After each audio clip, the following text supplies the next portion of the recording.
Hello everyone, welcome to my YouTube channel. तो कैसे हैं आप सब? बहुत अच्छे से होंगे। पिछले वीडियो में क्या क्या पढ़ लिया था, जान लिया था। जो हमारा क्लास चल रहा है बेटा, वो 11th केमिस्ट्री की चल रही है और लेक्चर 3 चल रहा है। इसमें इसके पहले जो आप लोग पढ़े थे थॉमसन मॉडल या परमाणु संरचना, ये सारा कैसा था क्या था सब कुछ जान लिया था। अब हम लोग जो पढ़ेंगे वो रदरफोर्ड का परमाणु मॉडल पढ़ेंगे। मतलब ये कि थॉमसन ने भी कुछ अपना परमाणु मॉडल दिया था, कुछ उनकी सीमाएं थी, कुछ उनका विफलता था। ये सारी चीजें आप जान लीजिए। बहुत अच्छे से इसको समझ भी लिया था, पढ़ भी लिया था और वो अच्छे से समझ में भी आया होगा। ठीक, अगर नहीं समझ में आया होगा, डाउट होगा तो कमेंट में जरूर बताना। अब हम लोग जो पढ़ेंगे वो रदरफोर्ड से पढ़ेंगे कि रदरफोर्ड ने क्या किया था। देखो, जो हम पहले ही बात कर चुके थे, जब हम पहली कक्षा क्लास ले रहे थे तभी हमने बताया था कि ये जो चैप्टर है वो आप 9th में भी पढ़े हो, लेकिन वहां पे सारी चीजों को नहीं कवर किया था। लेकिन यहाँ पे हमें थोड़ा सा डेप्थ में जाना पड़ेगा। ठीक, तो रदरफोर्ड को 9th में भी पढ़ा था कि रदरफोर्ड का परमाणु मॉडल कैसा था, ये 9th में भी आप लोग जाने थे। तो रदरफोर्ड ने क्या किया था, एक अपना एक्सपेरिमेंट किया था। क्या किया? एक मॉडल प्रस्तुत किया, एक्सपेरिमेंट किया 1911 में। 1911 में एक अपना मॉडल प्रस्तुत किया। किसके लिए किया था? परमाणु मॉडल के लिए। किसके लिए? परमाणु मॉडल के लिए। उन्होंने क्या किया था बेटा, एक रेडियो एक्टिव पदार्थ लिया जिसका नाम क्या था? पोलेनियम। जिसका नाम क्या था? पोलेनियम। और पोलेनियम से अल्फा कण को क्या किया था? बौछार कराया। किस पे करवाया? धातु की एक पतली सी पन्नी थी। अब वो धातु बेटा तुम्हारा सोना चांदी सारे हो सकते हैं ना। सोना हो सकता है, चांदी हो सकता है, और उसके अलावा कौन कौन हो सकते हैं, जल्दी से बताओ। प्लेटिनम हो सकते हैं, तांबे जैसी धातुएं थी। ठीक, मतलब ये बोल सकते हो कि सोना भी ले सकते हैं, चांदी भी ले सकते हैं, प्लेटिनम भी ले सकते हैं, तांबा भी ले सकते हैं, तांबे की धातु भी ले सकते हैं। उससे हमें क्या करवाना था? अल्फा बौछार, है ना। बम्बार्डिंग करवानी है किसकी? अल्फा किरणों की। अल्फा किरणें। अब बेटा अल्फा किरणें कहाँ से? अगर याद नहीं होगा तो मैंने वीडियो में, सेकेंड वीडियो में आपको पढ़ाया गया था। तो वहां पे अल्फा बॉन्डिंग हीलियम वाला, है ना, हीलियम के बौछार करा देते हैं कीड़ों से, तो वहां पे अल्फा पार्टिकल्स की बम्बार्डिंग होती है। तो यहाँ पर भी वैसा ही था। जब मान लीजिए सपोज करिए ये जो मेरा हैंड है, ये किसी भी धातु का एक पतला सा लेयर है। किसी भी धातु का एक पतला सा लेयर है। अब देखो यहाँ पे ये मत समझो, पहले बात को समझो, भावनाओं पे नहीं जाओ कि ये हाथ तो मोटा है। नहीं, मतलब टिश्यू पेपर ले लो, उससे भी पतली एक पन्नी थी। उस पे क्या किया हमने? अल्फा किरणों की बौछारिंग कराई। किसकी कराई? अल्फा किरणों की बम्बार्डिंग जब हमने करवाया तो हमें क्या देखने को मिला? हमें ये देखने को मिला कि कुछ किरणें जो हुई वो सीधी रेखा में एकदम निकल गई। कुछ किरणें क्या हुई, यहाँ से गई और इस साइड तुरंत सीधी रेखा में निकल गई। और कुछ किरणें ऐसी थी कि जो क्या की, टकराई और वो अलग अलग एंगल से अलग अलग की तरफ विक्षेपित हो गए। अलग अलग वो क्या हो गए? विक्षेपित हो गए। ठीक है, समझ में आया था कि क्या हो रहा था। सपोज किए थे, मान लीजिए ये जो मेरा हैंड है ये किसी भी धातु का एक पतला सा लेयर है। ठीक, लेयर है, उसमें हमने क्या किया? अल्फा पार्टिकल की बम्बार्डिंग करवाई। तो कुछ किरणें क्या हुई, सीधी रेखा में निकल गई, कुछ क्या हो गई, विक्षेपित हो गई अलग अलग एंगल पे। लेकिन कुछ ऐसा देखा गया जिससे टकराई। मतलब कि जब हमने अल्फा पार्टिकल को छोड़ा तो वो किसी भी धातु के परमाणुओं से, पार्टिकल से टकराई और पुनः उसी अवस्था में सीधी रेखा में गमन करने लगी, वापस आ गई। जैसे सपोज करो तेजी से तुम चल रहे हो, एक दीवार है, टकराए और टकरा के फिर से वापस आ गए। बॉल को जैसे हम लोग फेंकते हैं, बॉल को स्पीड से फेंकते हो तो एक दीवार होती है, दीवार फेंको, टकराए और फिर से तुम्हारे हाथों में वापस आती है ना। तो ऐसा ही हो रहा था किसके साथ? अल्फा पार्टिकल के साथ। कि जब वो टकरा रही थी तो कुछ तो निकल जा रही थी एकदम, और कुछ तो अलग अलग ट्रायंगल में विक्षेपित हो जा रही थी, अलग अलग एंगल से विक्षेपित हो जा रही थी। और कुछ क्या हो रही थी, एकदम सीधे टकराए वापस आ गई। ठीक, और ये ऐसा कब देखने को मिला?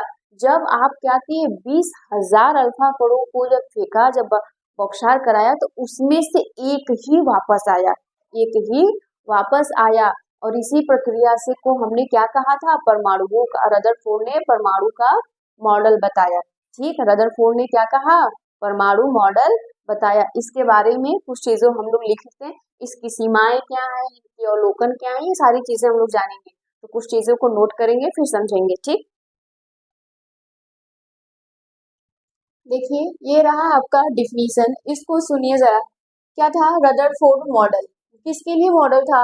परमाणु मॉडल था, ठीक, परमाणु संरचना के लिए था। क्या किया गया था इसमें, 1911 में रदरफोर्ड ने कुछ प्रकीर्णन प्रयोग किए। प्रकीर्णन का मतलब प्रकाश को फैलाया देखा गया, ठीक, जिसमें उन्होंने तेजी से घूमने वाले अल्फा कणों की किरण के साथ सोने, चांदी, ठीक। अब देखो अल्फा कण की किरण किससे निकली थी, मैंने क्या बताया था, रेडियो एक्टिव पदार्थ लिया। रेडियो एक्टिव पदार्थ कौन सा था, पोलेनियम, ठीक, पोलेनियम था। इसके साथ सोने, चांदी, प्लेटिनम या तांबे जैसी, मतलब या तो सोना हो सकता है या चांदी हो सकता है या प्लेटिनम या तांबा, ये सारे धातु हो सकते हैं। जैसे धातुओं की पतली पन्नी ली, एक पतली सी पन्नी ली, लाइक लेयर बोल सकते हो, परत जैसा वैसा कुछ लिया, टिश्यू पेपर के हिसाब से तुम समझ लो, ठीक, पन्नी लिया, फिर उस पे क्या करवाया, अल्फा ही पार्टिकल्स की, अल्फा कणों की ही बेटा बमबारी करवाई, किसपे, इन सारे धातुओं पे। अब क्या सवाल ये उठेगा, मैम सारा लिया था, नहीं, इनमें से कोई एक ही ले सकता है, ठीक। सपोज करो तुम्हारे पास खाने के लिए बहुत सारी चीजें हैं, लेकिन तुम्हारा जो मन करेगा तुम वही करोगे ना, तो यहाँ पर भी वैसे ही लेने के लिए हम सारे ले सकते हैं, लेकिन जब हम एक्सपेरिमेंट करेंगे तो केवल एक को ही लेकर करेंगे ना, तो वहां पर ये बात हो रही है। पतली सोने की पन्नी के चारों ओर गोलाकार फ्लोरोसेंट जिंक सल्फाइड स्क्रीन थी, मतलब जो पतली हमारी पन्नी थी उसके चारों तरफ क्या था, एक गोलाकार फ्लोरोसेंट जिंक सल्फाइड की स्क्रीन लगी हुई थी, है ना। जैसे मान लीजिए ये आपकी पतली सी पन्नी सी थी, इसको चारों ओर क्या किया गया, एक गोलाकार क्या किया गया था, फ्लोरोसेंट जिंक सल्फाइड की एक स्क्रीन लगा दी गई थी। तो क्या हुआ था, जब भी कोई कण स्क्रीन से टकराता, जब कोई कण उस स्क्रीन से टकराता तो उस बिंदु पर प्रकाश की छोटी सी चमक उत्पन्न होती थी, और उस बिंदु पे क्या होती थी, एक प्रकाश की छोटी सी चमक उत्पन्न होती थी। ये सारा था उनके प्रोसेस कि उन्होंने क्या किया, कैसे किया, ठीक। इन प्रयोगों से उन्होंने निम्नलिखित अवलोकन भी किए।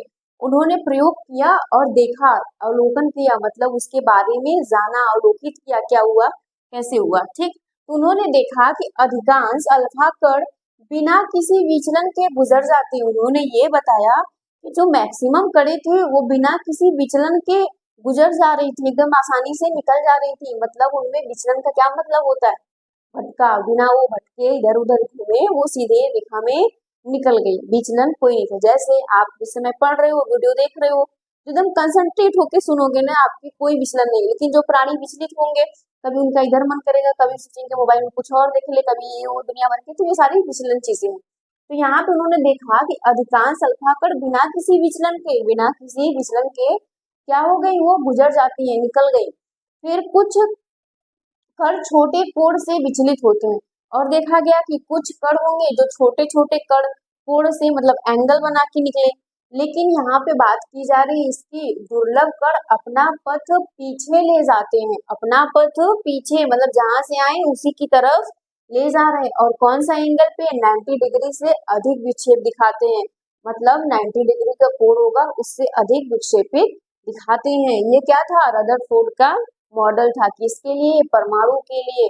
ये सारी चीजें इनके लिए थी। अब इसमें क्या था कि इनके मॉडल में कुछ प्रस्तावित किए गए थे, कुछ चीजों को उन्होंने और अच्छे से देखा, जाना, और इनकी सीमाएं क्या थी, इन सीमाओं के बारे में भी हम लोग जानेंगे कि इनकी सीमाएं क्या थी।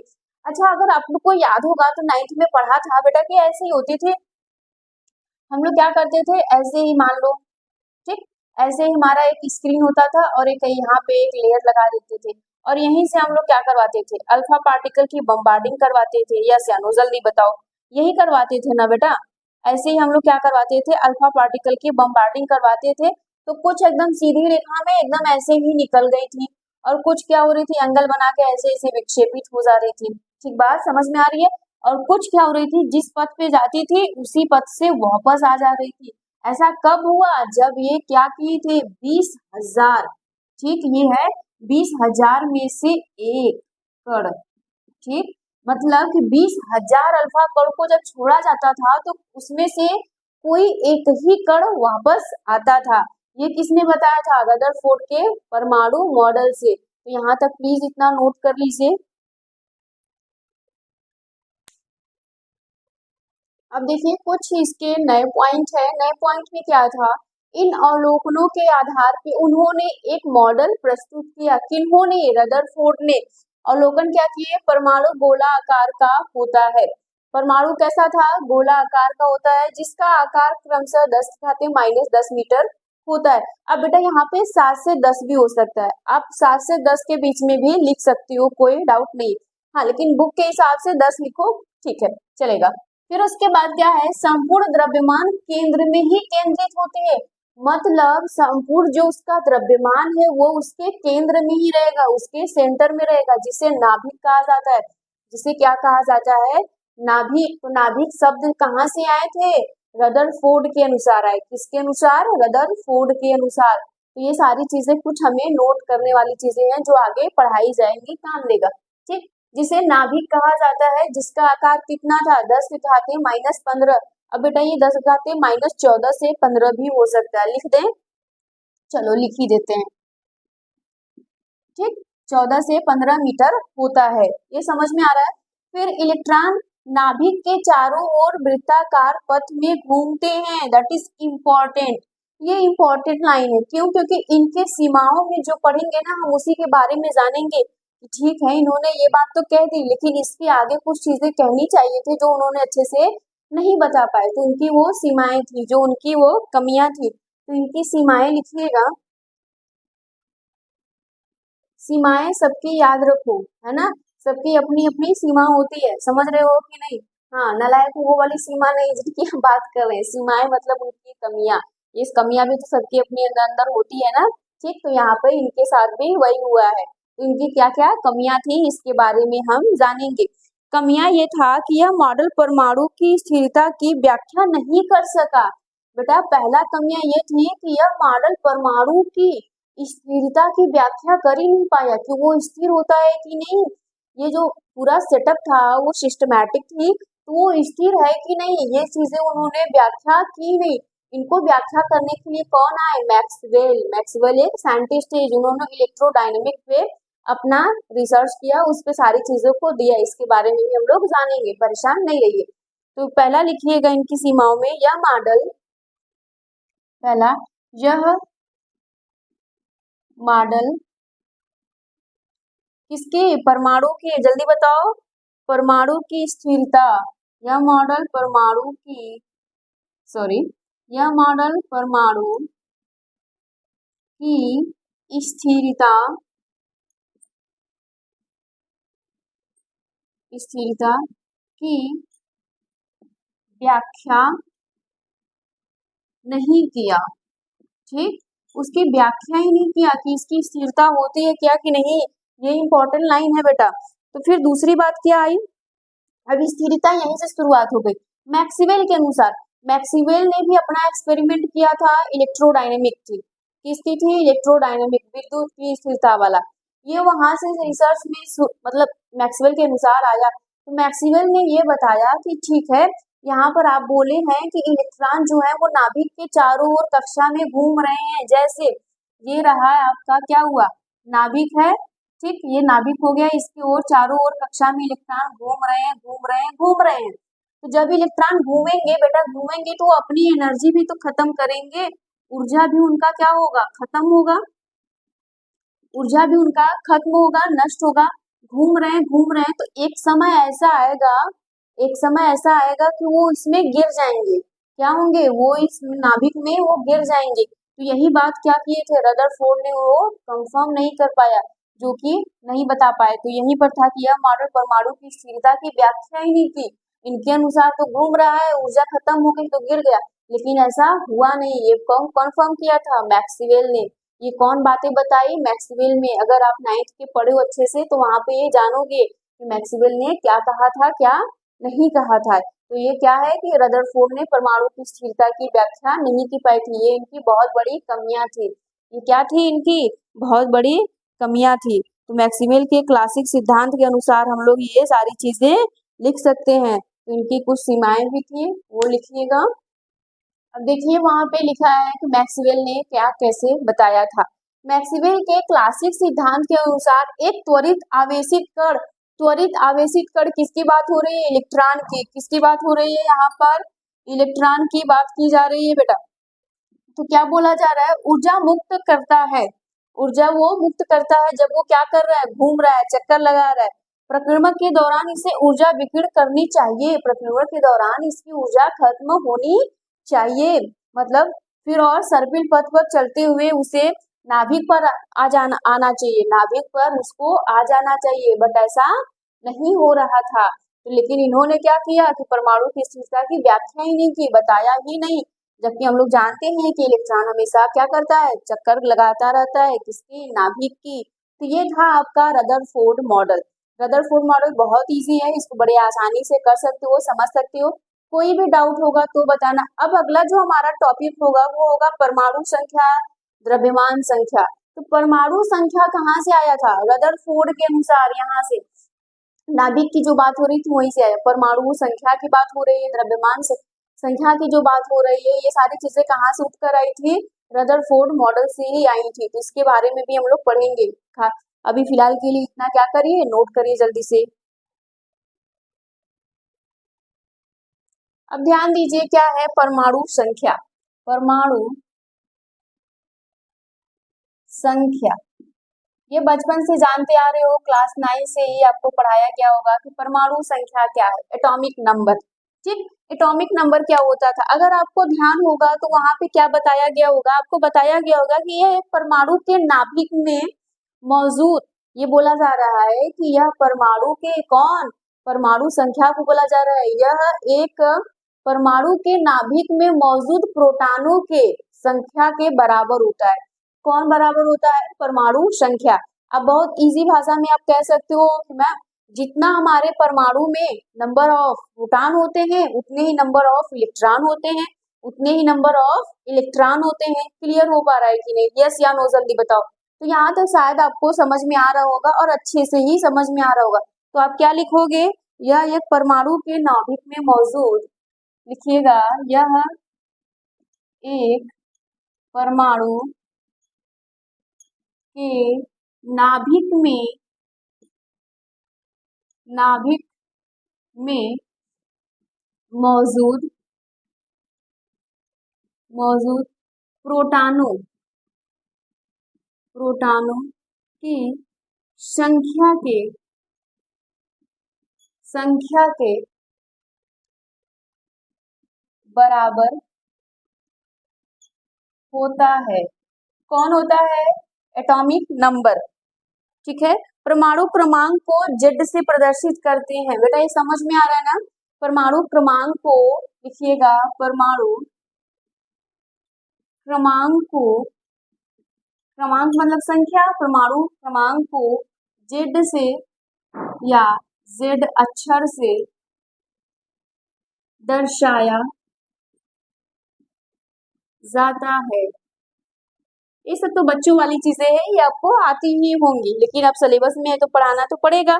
परमाणु के मामले में परमाणु संख्या, आप बोल सकते हो परमाणु के मामले में, परमाणु के मामले में, परमाणु की मामले में परमाणु की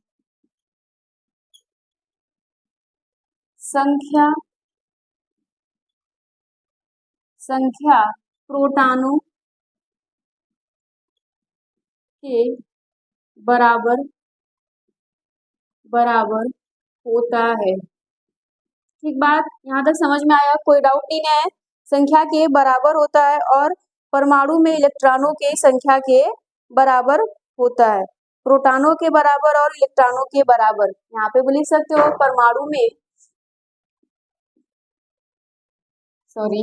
परमाणु में इलेक्ट्रॉनों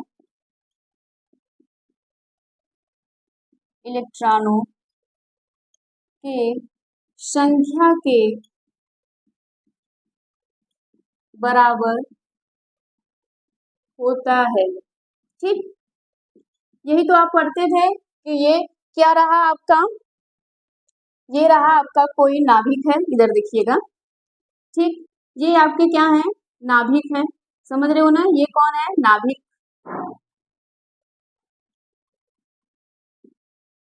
ठीक, ये हो गए तुम्हारे कक्षक। ऐसे कई सारे कक्षक हैं। कक्ष, अब कक्षक क्या होते हैं, अंतर जानो यहाँ पे।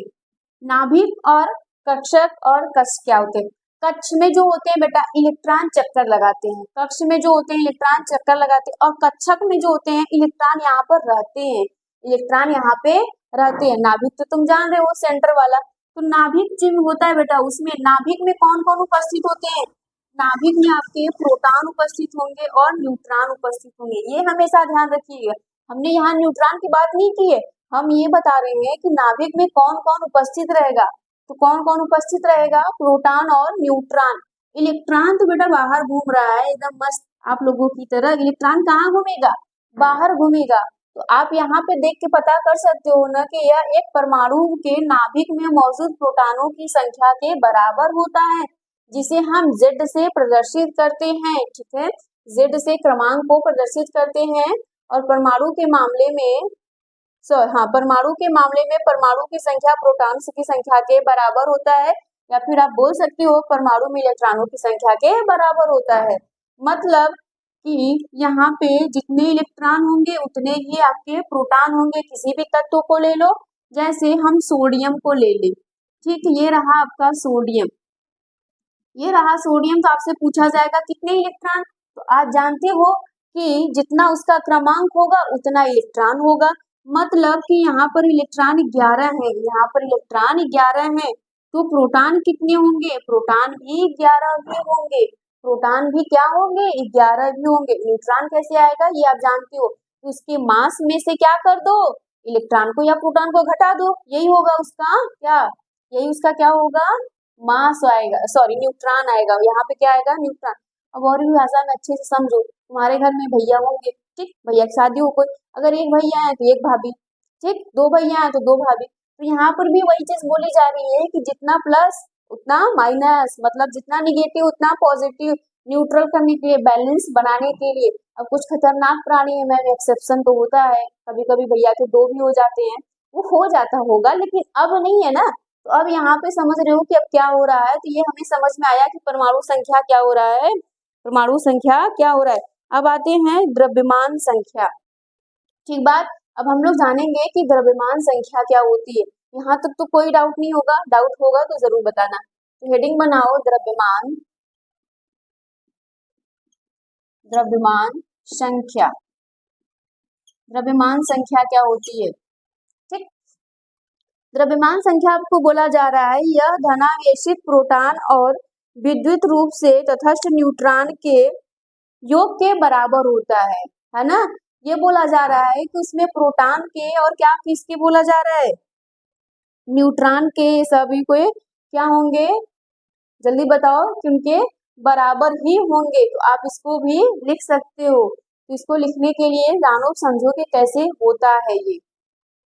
देखो द्रव्यमान संख्या क्या है, तो यह धनावेशित प्रोटॉन, मतलब कि जो पॉजिटिव चार्ज है वो, और विद्युत रूप से तटस्थ न्यूट्रॉन, मतलब कि वो न्यूट्रॉन बात कर रहा है कि जिसपे कोई पॉजिटिव ना निगेटिव हो, ठीक, उनके योग के बराबर होता है। कौन, द्रव्यमान संख्या, जिसको हम किससे रिप्रेजेंट करते हैं, ए से रिप्रेजेंट करते हैं। तो आप ये बोल सकते हो कि इसका जो फॉर्मूला होगा वो द्रव्यमान संख्या बराबर प्रोटॉन की संख्या और न्यूट्रॉन की संख्या। तो आप ये बोल सकते हो ना कि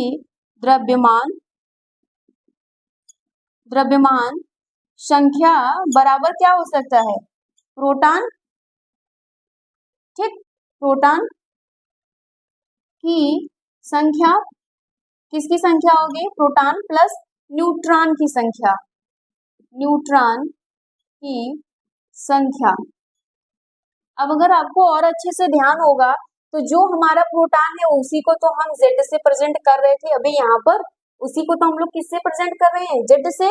तो यहाँ पर आप बोल सकते हो कि ठीक है, A इज इक्वल टू क्या, Z प्लस, जल्दी बोलो, N, न्यूट्रॉन की बात हो रही है, ये इतना हो सकता है, बताओ जल्दी से, ये यहाँ पर हो सकता है। तो यहाँ पे बातें किसकी की जा रही हैं कि Z जो तुम्हारा कोई भी हो परमाणु, जैसे मान लो कि हमने क्या लिया है, एक कार्बन ले लिया, चलो यहाँ पे समझो, ये रहा कार्बन। अब इसमें क्या है कि तुम्हारा एटॉमिक नंबर 6 है, तो आप यहाँ पर बोलोगे, आप क्या बता सकते हो यहाँ पर, अब एग्जाम्पल के लिए हमने कार्बन लिया, तो कार्बन का कितना एटॉमिक नंबर 6 है। तो आप यहाँ पे बोल सकते हो कि इलेक्ट्रॉन जो है हमारा वो कितना है, 6 है। प्रोटॉन जो हमारा है वो कितना है, 6 है। ठीक, प्रोटॉन भी हमारे पास कितने हैं, 6 हैं। अब मास क्या हो रहा है, मास तुम क्या बता सकते हो, मास क्या बताओगे, इसका मास तो मैम 12 होते हैं। न्यूट्रॉन आपसे बोला जाए तो न्यूट्रॉन बोलने के लिए हमने क्या किया था कि तुम मास में से ही क्या कर दो, किसी प्रोटॉन या इलेक्ट्रॉन को घटा दो। यहाँ पे न्यूट्रॉन अगर हमें लाना है तो यहाँ पे कर दो, ये इतना आ जाएगा हमारा 6 आएगा, न्यूट्रॉन भी 6 आएगा। तो यहाँ पर अपने मास बोला जा रहा है, ये जेड हम किससे रिप्रेजेंट कर रहे हैं, एटॉमिक नंबर। तो यहाँ पर आ गया कितना, 6 आ गया। तो यहाँ पे तुम क्या रखो, 6 रख दो, कितना रखो, 6 रख दो। ठीक, और न्यूट्रॉन कितना आया तुम्हारा, 6 अभी आया, तो 6 रखो। अब इस पे ए इक्वल टू कितना हो गया, ए इक्वल टू कितना हुआ, 12 हुआ कि नहीं। अभी भी तुम्हारा मास 12 आ रहा था कि नहीं। ठीक है, ये सारी चीजें हैं, निकालने के तरीके हैं। और हमने एक शॉर्ट वीडियो में भी बेटा बताया है कि हम किसी भी तत्व का मास कैसे निकालेंगे, 1 से लेके 30 तक के। उसके लिए एक हमने फॉर्मूला भी बताया था, आप चाहो तो इस वीडियो से देख भी सकते हो कि वहां पे क्या होगा। ठीक, आप लोगों को समझ में आया होगा, अगर समझ में आया है तो भी बताना, नहीं समझ में आया है तो कमेंट में जरूर बताना। ठीक, अगर समझ में आया है तो कमेंट में रेड और जरूर करना, ताकि हमें अच्छा लगे, हमें समझ में आया कि आप लोग बहुत अच्छे से पढ़े हो, बहुत अच्छे से समझ में आए। अगर नहीं कोई डाउट होगा तो जरूर कमेंट में बताना, और वीडियो को ज्यादा से ज्यादा अपने फ्रेंड सर्कल में शेयर करो, ताकि उनको भी मौका मिले अच्छे से वो भी पढ़े समझे चीजें जाने। ठीक, आज के लिए इतना ही रहने देते हैं, थैंक यू।